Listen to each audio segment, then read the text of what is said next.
Hello hi ನಮಸ್ಕಾರ. ನಾನು ನಿಮ್ಮ ಪ್ರೀತಿಯ ಅನಿಲ್ ಗುಮ್ನಳ್ಳಿ. ನಿಮ್ಮೆಲ್ಲರೂ ಕೂಡ IPL ಹಂಗಾಮಕ್ಕೆ ಮತ್ತೊಮ್ಮೆ ಮಗದೊಮ್ಮೆ ಪ್ರೀತಿಯ ಸ್ವಾಗತ ಸುಸ್ವಾಗತ. ಇವತ್ತು ಅಹಮದಾಬಾದ್ನ ನರೇಂದ್ರ ಮೋದಿ ಸ್ಟೇಡಿಯಂನಲ್ಲಿ ಈ ಸೀಸನ್ನ 25ನೇ ಪಂದ್ಯಕ್ಕೆ ವೇದಿಕೆ ಸಕಲ ರೀತಿಯಲ್ಲಿ ಸಜ್ಜಾಗಿದೆ. GT ವರ್ಸಸ್ KKR ನಡುವಿನ ಈ ಪಂದ್ಯ ಬಹಳ ಕುತೂಹಲಕಾರಿಯಾಗಿದೆ. ಪಾಯಿಂಟ್ಸ್ ಟೇಬಲ್ನಲ್ಲಿ ಲಾಸ್ಟ್ ಪ್ಲೇಸಲ್ಲಿರ್ತಕ್ಕಂಥ KKRಗೆ ಗೆದ್ದು ಬರಲೇಬೇಕಾದಂಥ ಒಂದು ಅನಿವಾರ್ಯತೆ ಇದ್ದರೆ, ಮೊದಲೆರಡು ಪಂದ್ಯಗಳನ್ನು ಕಳೆದುಕೊಂಡಂತಹ GT ನಂತರದ ಎರಡು ಪಂದ್ಯಗಳನ್ನು ಗೆದ್ದು ಹ್ಯಾಟ್ರಿಕ್ ಗೆಲುವಿಗೆ ಆತುರಿತಾ ಇದೆ. ಅದುವೇ ಇವತ್ತಿನ ವಿಶೇಷ. GT game plan versus KKR comeback. GT ಗೆದ್ದು ಬೀಗುತ್ತಾ, KKR ಎದ್ದು ನಿಲ್ಲುತ್ತಾ? ಬೌನ್ಸ್ ಪಿಚ್ಚನ್ನು ಹೊಂದಿರತಕ್ಕಂಥ ಈ ನರೇಂದ್ರ ಮೋದಿ ಸ್ಟೇಡಿಯಂನಲ್ಲಿ ಆರಂಭದಲ್ಲಿ ಟಾಸ್ ಗೆದ್ದು ಬೌಲ್ ಮಾಡೋರಿಗೆ ಹೆಚ್ಚು ಅನುಕೂಲ ಆಗುತ್ತೆ. ನಂತರದಲ್ಲಿ ಸ್ಪಿನ್ನರ್ಸ್ಗೆ ಅನುಕೂಲ ಆಗ್ತಕ್ಕಂಥ ಈ ಪಿಚ್ನಲ್ಲಿ ನಾವು ಎರಡೂ ತಂಡಗಳ ಬಲಾಬಲವನ್ನು ನೋಡೋದಾದರೆ, ಆಡಿರ್ತಕ್ಕಂಥ 4 ಪಂದ್ಯಗಳಲ್ಲಿ 3ರಲ್ಲಿ ವಿಜಯ ಸಾಧಿಸಿರ್ತಕ್ಕಂಥ GT ಇವತ್ತಿನ ಪಂದ್ಯದಲ್ಲೂ ಕೂಡ ಹಾಟ್ ಫೇವ್ರೇಟ್ ಆಗಿ ಕಾಣ್ತಾ ಇದೆ.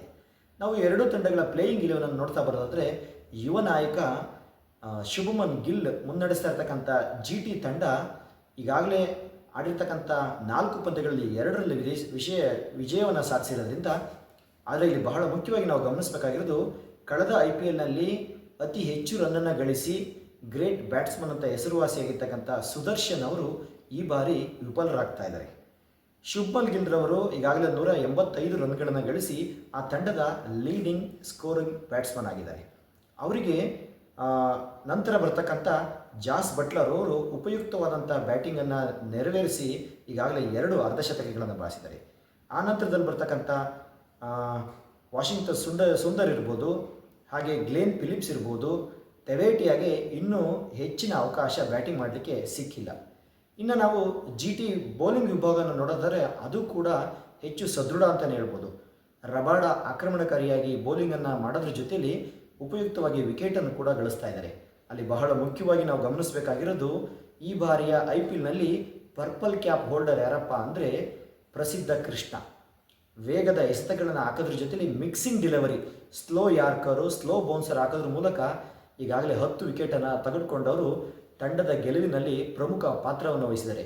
ಇನ್ನೂ ಒಂದು ಸ್ಪಿನ್ ವಿಭಾಗ ಬರೋದಾದರೆ, ರಶೀದ್ ಖಾನ್ ಅವರು ಆಕ್ರಮಣಕಾರಿಯಾಗಿ ವಿಶೇಷ ಬೌಲಿಂಗ್ ಶೈಲಿಯನ್ನು ಹೊಂದಿದ್ದು ಈಗಾಗಲೇ ವಿಕೆಟ್ ತೆಗೆಯೋದ್ರ ಮೂಲಕ ಕೆಲವು ಪಂದ್ಯಗಳನ್ನು ಕೂಡ ಗೆಲ್ಲಿಸಿರ್ತಕ್ಕಂಥ ಸಾಮರ್ಥ್ಯ ಹೊಂದಿರತಕ್ಕಂಥವ್ರು. ಒಟ್ಟಾರೆ ಬೌಲಿಂಗ್ ಮತ್ತು ಬ್ಯಾಟಿಂಗ್ ಎರಡೂ ವಿಭಾಗದಲ್ಲಿ GT ತಂಡ ಹೆಚ್ಚು ಸದೃಢ ಆಗಿದೆ ಅಂತ ಹೇಳಿದ್ರೆ ಎಲ್ಲರೂ ಕೂಡ ನಂಬಲೇಬೇಕಾದಂಥ ವಿಷಯ. ಇನ್ನು ನಾವು KKR ತಂಡದ ಪ್ಲೇಯಿಂಗ್ ಇಲೆವನನ್ನು ನೋಡೋದು ಬರೋದಾದರೆ, ಫಿನ್ ಅಲೆನ್ ಅವರು ಸಂಪೂರ್ಣವಾಗಿ ನೆಲಕಚ್ಚಿದ್ದಾರೆ. ಅವ್ರ ಸ್ಥಾನದಲ್ಲಿ ಇಂದಿನ ಪಂದ್ಯದಲ್ಲಿ ಸೈಫರ್ಟ್ ಪದಾರ್ಪಣೆ ಮಾಡಿದ್ರೆ ಯಾರೂ ಕೂಡ ಸಂಶಯ ಪಡಬೇಕಾಗಿಲ್ಲ. ತಂಡದ ನಾಯಕನಾಗಿರ್ತಕ್ಕಂಥ ರಹಾನೆ ಅವರು ಉಪಯುಕ್ತವಾಗಿ ಬ್ಯಾಟ್ ಮಾಡ್ತಾ ಇದ್ದಾರೆ. ತಂಡಕ್ಕೆ ಗೆಲುವು ತಂದುಕೊಡಲು ಅವರು ವಿಫಲರಾಗ್ತಾ ಇದ್ದಾರೆ. ಆಲ್ರೌಂಡರ್ ನರೇನ್ ಅವರು ಆರಂಭದಲ್ಲಿ ಬಂದು ಬ್ಯಾಟ್ ಬೀಸದೆ ಆ ತಂಡಕ್ಕೆ ಹೆಚ್ಚು ಅನುಕೂಲ ಅಂತ ಹೇಳ್ತೀವಿ. ಈಗಾಗಲೇ ರಘುವಂಶಿಯರು 180ಕ್ಕೂ ಹೆಚ್ಚು ರನ್ನನ್ನು ಗಳಿಸಿ ಆ ತಂಡದ ಬ್ಯಾಟಿಂಗ್ ಭದ್ರ ಅಂತಕ್ಕಂಥದ್ದನ್ನು ಈಗಾಗಲೇ ಸಾಬೀತುಪಡಿಸಿದ್ದಾರೆ. ಇನ್ನು ಪೋವೆಲ್ ಅವರು ಬಿರುಸಾಗಿ ಬ್ಯಾಟ್ ಬೀಸ್ತಾರೆ, ಆದರೆ ಅವರಿಗೆ ತಂಡಕ್ಕೆ ಉಪಯುಕ್ತವಾಗ್ತಕ್ಕಂಥ ರನ್ನನ್ನು ಗಳಿಸಲು ಇದುವರೆಗೂ ಸಾಧ್ಯವಾಗಿಲ್ಲ. ಆ ತಂಡದ ಬಹಳ ಪ್ರಮುಖ ಬ್ಯಾಟಿಂಗ್ ಅಸ್ತ್ರ, ಕಡೆಯಲ್ಲಿ ಬಂದು ಹೆಚ್ಚು ರನ್ನನ್ನು ದಾಖಲಿಸ್ತಕ್ಕಂಥ ರಿಂಕು ಸಿಂಗ್ ಅವರು ಇದುವರೆಗೂ ಅವ್ರ ಬ್ಯಾಟ್ನಿಂದ ಉಪಯುಕ್ತವಾದಂಥ ಆಟ ಇನ್ನೂ ಕೂಡ ಬಂದಿಲ್ಲ. ಇನ್ನು ಗ್ರೀನ್ ಅತಿ ಹೆಚ್ಚು 25 ಕೋಟಿಯನ್ನು ಕೊಟ್ಟು ಆ ತಂಡದ ಮಾಲೀಕರು ಖರೀದಿಯನ್ನು ಮಾಡಿದರು. ಕೆಮರಾನ್ ಗ್ರೀನ್ ಅವರು ಸಂಪೂರ್ಣವಾಗಿ ವಿಫಲರಾಗಿ ತಂಡವನ್ನು ಚಿಂತೆಗೀಡು ಮಾಡಿದ್ದಾರೆ. ಇನ್ನು ನಾವು KKR ತಂಡದ ಬೌಲಿಂಗ್ ವಿಭಾಗವನ್ನು ನೋಡೋದಾದರೆ, ವೈಭವ್ ಅರೋರಾ ಅವರು ಹೈಯೆಸ್ಟ್ ವಿಕೆಟ್ ಟೇಕರ್ ಆಗಿದ್ದಾರೆ. ಅವರು ಬಿಟ್ಟರೆ ಇನ್ಯಾರೂ ಕೂಡ ಅಷ್ಟು ಅಚ್ಚುಕಟ್ಟಾಗಿ ಬೌಲಿಂಗನ್ನು ಮಾಡಿಲ್ಲ. ನರೇನ್ ಅವರು ಬ್ಯಾಟಿಂಗ್ ಮತ್ತು ಬೌಲಿಂಗ್ ಎರಡರಲ್ಲೂ ವಿಫಲರಾದರೆ, ಆ ತಂಡದ ಸ್ಪಿನ್ನರ್ ಅಂತಲೇ ಹೆಸರುವಾಸಿದ್ದಂಥ ವರುಣ್ ಚಕ್ರವರ್ತಿ ಇದುವರೆಗೂ ಕೂಡ ಹೆಚ್ಚಿನ ವಿಕೆಟ್ ಕಬಳಿಸಲಿಕ್ಕೆ ವಿಫಲರಾಗಿದ್ದಾರೆ.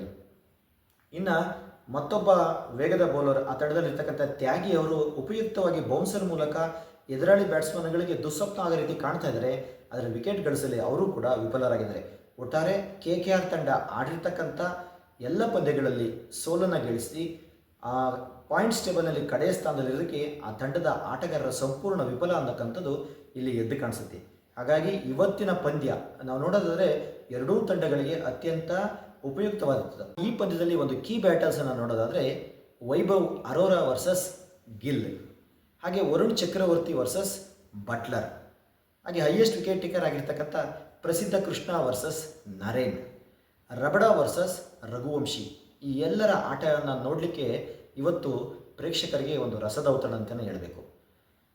ಟಾಸ್ ಗೆದ್ದು ಫಸ್ಟ್ ಬೌಲ್ ಮಾಡೋಕ್ಕೆ ಎರಡೂ ತಂಡದ ನಾಯಕರು ಇಷ್ಟಪಡ್ತಾರೆ. ಆನಂತರ ಡ್ಯೂ ಬೀಳೋದ್ರಿಂದ ಬೌಲರ್ಗಳಿಗೆ ತದನಂತರ ಸ್ಪಿನ್ನರ್ಗೆ ಹೆಚ್ಚು ಅನುಕೂಲ ಆಗ್ತದೆ. ಒಟ್ಟಾರೆ ಈ ಒಂದು ಪಂದ್ಯದ ಪ್ರಿಡಿಕ್ಷನ್ ನಾವು ಹೇಳಬೇಕು ಅಂದರೆ ಹೆಚ್ಚು ಸಮತೋಲನವಾಗಿ ಕಾಣ್ತಾ ಇರ್ತಕ್ಕಂಥದ್ದು ಜಿ ಟಿ ತಂಡ ಈ ಒಂದು ಪಂದ್ಯದಲ್ಲಿ ಗೆದ್ದು ಹ್ಯಾಟ್ರಿಕ್ ಗೆಲುವನ್ನು ಸಾಧಿಸೋ ಜೊತೆಯಲ್ಲಿ KKR ತಂಡಕ್ಕೆ ಮತ್ತೊಮ್ಮೆ ಸೋಲಿನ ರುಚಿಯನ್ನು ತೀರಿಸುತ್ತೆ ಅಂತಕ್ಕಂಥದ್ದು ಎಲ್ಲ ರೀತಿಯ ಅಂಶಗಳಲ್ಲಿ ಗೊತ್ತಾಗ್ತಾ ಇದೆ. ಹಾಗಾಗಿ ಇವತ್ತಿನ ಈ ಒಂದು ಪ್ರಿಡಿಕ್ಷನನ್ನು ಮುಗಿಸ್ತಾ ನಿಮ್ಮೆಲ್ಲರೂ ಕೂಡ ಮತ್ತೊಮ್ಮೆ ಹೇಳ್ತಾ ಇದ್ದೀನಿ, ವಿಡಿಯೋನ ನಮ್ಮ ಯೂಟ್ಯೂಬ್ ಚಾನಲನ್ನು ಲೈಕ್ ಮಾಡಿ, ಶೇರ್ ಮಾಡಿ, ಸಬ್ಸ್ಕ್ರೈಬ್ ಮಾಡೋದನ್ನು ಮರಿಬೇಡಿ. ನಿಮ್ಮೆಲ್ಲರೂ ಕೂಡ ನಮಸ್ಕಾರ.